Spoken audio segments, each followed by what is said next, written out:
Maka kalau kita melihat fenomena apa yang terjadi pada saudara kita, terutama di belahan bumi Palestina yang saat ini sedang mengalami duka bencana kemanusiaan, di mana Zionis Yahudi laknatullah alaih dengan begitu brutalnya mereka membantai saudara-saudara muslim kita di sana. Namun sementara 300 juta kaum muslim yang ada di sekitarnya seolah-olah bungkam, seolah-olah menutup matanya, seolah-olah tidak ada kepedulian terhadap saudara kita yang saat ini sedang dibantai oleh Zionis Yahudi laknatullah alaih.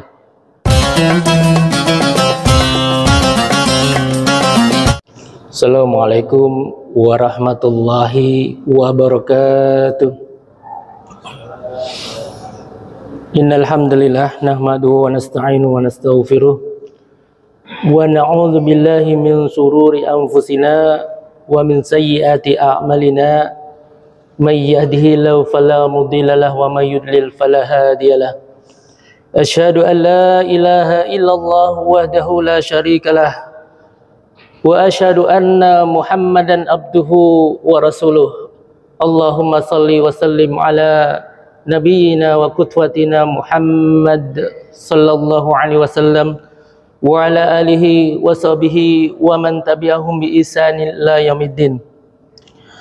Rabbi shrah li sadri wa yassir li amri wa hlul 'uqdatam min lisani yafqahu qawli.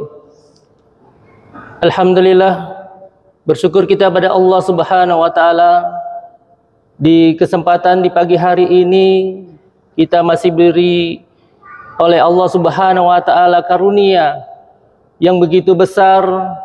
Kita berada masih di bulan suci Ramadan, bulan yang penuh barokah, bulan yang penuh maghfirah, bulan yang penuh rahmat, agar kita senantiasa menjadi hamba-hamba Allah yang diharapkan menjadi hamba yang mutakin, dan mudah-mudahan kita terus meningkatkan ketakwaan kita pada Allah Subhanahu wa taala hingga Allah mentakdirkan kita diwafatkan dalam keadaan husnul khatimah. Amin amin ya rabbal alamin.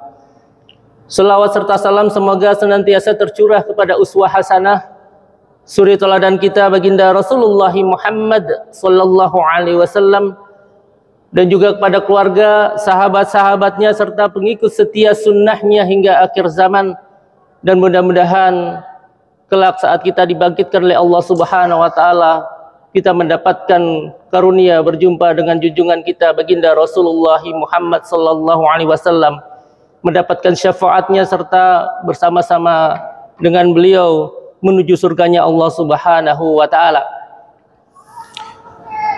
Jamaah salat subuh yang dimuliakan Allah Subhanahu wa taala, tadi malam kita sempat membahas kultum terkait dengan ukhuwah secara umum, yang mana dari persaudaraan ini tidak hanya terbatas kepada sesama saudara muslim saja, akan tetapi kita juga melihat bagaimana saudara-saudara kita, entah itu saudara sebangsa dan setanah air, saudara sesuku, dan saudara-saudara kita atas nama kemanusiaan, atas nama makhluk Allah Subhanahu wa taala yang perlu kita sikapi berdasarkan ajaran-ajaran atau nilai-nilai dari agama Allah Subhanahu wa taala. Maka di kesempatan yang berbahagia ini kita mencoba untuk bagaimana kita merajut kembali benang ukhuwah, terutama kepada sesama saudara muslim, atau diistilahkan dengan ukhuwah baina al-muslimin, terkait dengan bagaimana merajut ukhuwah. Allah Subhanahu wa taala telah memberikan petunjuk yang jelas kepada kita, terutama Allah sampaikan di dalam Quran surat Al-Imran, surat yang ketiga, ayat 103. Allah menyampaikan, a'udzubillahi minasyaitonirrajim, wa'tasimu bihablillahi jami'a wa la tafarraqu, dan berpegang teguhlah kalian semua pada tali Allah, dan janganlah kemudian berpecah belah. Pada ayat ini seorang mufassirin di kalangan sahabat, yaitu Ibnu Mas'ud radhiyallahu anhu, menjelaskan makna habli pada ayat di atas yang bermakna adalah berjamaah. Artinya kita dituntut oleh Allah Subhanahu wa taala agar senantiasa tetap bersatu, tetap menjadi ummatan yang jangan sampai setelah Allah kemudian menguatkan, melembutkan hati kita, kemudian kita mudah untuk berpecah belah. Karena hal ini akan menjadi sebab kehancuran umat. Umat akan menjadi lemah. Umat akan menjadi santapan musuh-musuh Allah Subhanahu wa taala, dan mereka akan mudah untuk mengalahkan kepada saudara-saudara muslim kita manakala kita sibuk untuk kemudian berpecah belah. Dulu saat peristiwa Fathu Makkah, di mana orang-orang berbondong-bondong menuju agamanya Allah Subhanahu wa taala, sehingga pada saat itu syaitan telah berputus asa untuk menggiring manusia kepada jurang kemusyrikan. Akan tetapi ada satu upaya syaitan untuk menggiring manusia kepada suatu dosa, yang dosa ini setara dengan dosa kemusyrikan. Dia tidak menggoda manusia untuk kemudian menyembah patung kembali. Dia tidak menggiring manusia, menggoda manusia, menyuruh orang untuk kemudian tidak melakukan sholat, berzina, ataupun melakukan minum-minuman keras atau khamr. Akan tetapi sebagaimana yang disebutkan di suatu ayat yang menarik untuk kita bahas, yaitu di Quran surat Ar-Rum, surat yang ke-30, ayat 31 dan 32, di mana Allah Subhanahu wa taala mengingatkan kepada kita, a'udzubillahi minasyaitonirrajim, munibina ilaihi wattaquh wa aqimus shalah wa la takunu minal musyrikin. Dengan kita kembali bertaubat kepadanya dan bertakwa kepadanya, serta melaksanakan salat, dan janganlah kamu melakukan suatu perbuatan kemusyrikan di hadapan Allah Subhanahu wa taala. Dari ayat ini kita bisa melihat bahwa kemusyrikan bisa saja dihinggapi oleh orang yang mereka mengaku bertobat pada Allah, bertakwa kepada Allah, bahkan mereka pun juga rajin untuk melaksanakan sholat. Maka lantas kemusyrikan seperti apa yang dilakukan oleh mereka yang tadi mengaku bertaubat pada Allah Subhanahu wa taala, bertakwa pada Allah, serta mereka rajin untuk melaksanakan salat. Maka dijelaskan di ayat selanjutnya, yaitu minalladzina farraqu dinahum wa kanu syi'a kullu hisbin bima ladaihim farihun, yaitu orang-orang yang mereka melakukan tafarraqu, yaitu berpecah belah terhadap agama mereka.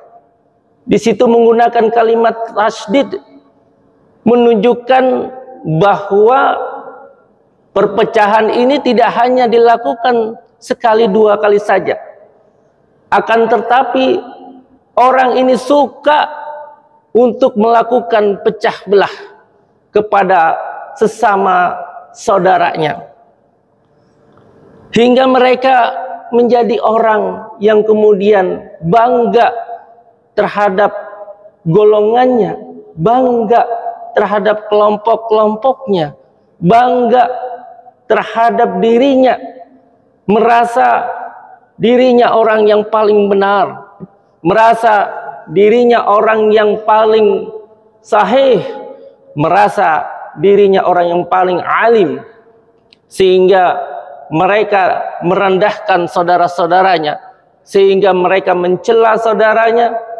sehingga mereka kemudian mencaci maki saudaranya. Maka mereka inilah yang disebutkan di dalam ayat Al-Quran ini secara tidak sadar telah melakukan suatu tindakan kemusyrikan. Na'udzubillahi summa na'udzubillah. Maka kalau kita melihat fenomena apa yang terjadi pada saudara kita, terutama di belahan bumi Palestina yang saat ini sedang mengalami duka bencana kemanusiaan, di mana Zionis Yahudi laknatullah alaih dengan begitu brutalnya mereka membantai saudara-saudara muslim kita di sana. Namun sementara 300 juta kaum muslim yang ada di sekitarnya seolah-olah bungkam, seolah-olah menutup matanya, seolah-olah tidak ada kepedulian terhadap saudara kita yang saat ini sedang dibantai oleh Zionis Yahudi laknatullah alaih. Bahkan ada sebagian atau mereka yang mengaku orang alim melakukan tuduhan bahkan fitnah terhadap para pemimpin pejuang Palestina, seolah-olah mereka itu adalah bikinannya Zionis Yahudi laknatullah. Ini yang merupakan benih-benih permusuhan. Ini yang membentuk kemudian konflik perpecahan di antara kita sebagai sesama saudara muslim. Maka dari itu, langkah apa agar kita senantiasa kembali menjadi harmonis dalam berukhuwah? Allah menyampaikan begitu gamblang sekali di Quran surat Al-Hujurat ayat 11 dan 12, bagaimana langkah-langkah kita untuk kemudian kita merajut kembali benang-benang ukhuwah kepada sesama saudara muslim. Namun dalam hal ini, sebelum kita mengetahui bagaimana Allah memberikan solusi kepada kita untuk kita senantiasa tetap teguh di dalam ukhuwah Islamiyah ini, kita perlu untuk mengetahui terlebih dahulu landasan kita berukhuwah. Di mana kalau kita baca di ayat yang sebelumnya di Quran surat Al-Hujurat ayat 10, Allah menegaskan kepada kita innamal mu'minuna ikhwatun, bahwa sesungguhnya sesama mukmin itu adalah bersaudara. Mereka dalam hal ini menyatakan dirinya di hadapan Allah Subhanahu wa taala untuk senantiasa terikat di dalam tali agama Allah. Wa'tasimu bihablillahi jami'an wala tafarraqu, kata Allah Subhanahu wa taala. Maka langkah-langkah apa? Di Quran surat Al-Hujurat ayat 11 dan 12 Allah banyak menyebutkan di situ kalimat larangan-larangan. La yaskhar qaumun min qaumin, jangan kemudian kita mengolok-olok kepada suatu kaum yang lain. La talmizu anfusakum, jangan mencela satu dengan yang lain. La tanabazu bil aqab, jangan memanggil mereka dengan panggilan-panggilan yang buruk. Dan banyak lagi kalimat larangan-larangan Allah Subhanahu wa taala. Artinya apa? Bahwa untuk kita menjalin keharmonisan dalam berukhuwah, dalam bersaudara, maka perintah Allah Subhanahu wa taala jangan mengganggu saudara kita. Larangan-larangan yang Allah berikan kepada kita ini menunjukkan bahwa kita ingin berdamai dengan saudara kita. Maka kata Allah, jangan menyakiti saudara kita, jangan membuat mereka itu sedih, jangan menakut-nakuti mereka, jangan menggunjing mereka, menggibah mereka. Jangan kemudian kita mencela mereka, apalagi merendahkan mereka. Mereka yang kita bersama-sama sholat berjamaah, sama-sama menghadap kiblat, sama-sama kita membaca Quran, kitab yang sama, maka dalam hal ini darah, harta, dan kehormatan mereka adalah haram bagi kita semua. Inilah yang menjadi bentuk bagaimana kita untuk berukhuwah secara harmonis kepada saudara kita. Maka di bulan suci Ramadan ini adalah momentum terbaik kita untuk memperbaiki diri, terutama dengan saum kita. Kita menahan diri, menjaga emosi kita, menjaga lisan kita, menjaga tangan-tangan kita yang seringkali kita akrab di media sosial untuk menuliskan, mengomentari sesuatu hal yang tidak bermanfaat, apalagi menyakiti saudara-saudara kita, menzalimi saudara-saudara kita. Bagaimana kelak kita nanti akan dihisab oleh Allah Subhanahu wa taala di yaumil akhir nanti, bahwa mereka-mereka yang mungkin dulunya saling bermusuhan, maka kelak di akhirat nanti Allah mempertemukan untuk kemudian dihisab saudara-saudara kita yang merasa terzalimi tersebut. Mereka mengadu di hadapan Allah Subhanahu wa taala. Kita yang selama ini rajin sholat, rajin berpuasa, rajin qiyamul lail, namun di akhirat nanti kita menjadi hamba Allah yang muflisun, hamba Allah yang bangkrut, yang semua amal-amalnya mungkin akan kemudian diberikan kepada saudara-saudara kita yang kita zalimi. Na'udzubillahi summa na'udzubillah. Mudah-mudahan ini menjadi introspeksi diri kita agar kita senantiasa memperbaiki diri, memperbaiki hubungan persaudaraan dengan kepedulian, dengan silaturahim. Semoga dari sikap ini Allah menguatkan dan melembutkan hati kita kepada saudara-saudara kita, sehingga terwujud kesatuan tali ukhuwah yang kuat yang akan memberikan keberkahan dalam kehidupan kita bersama. Amin amin ya robbal alamin.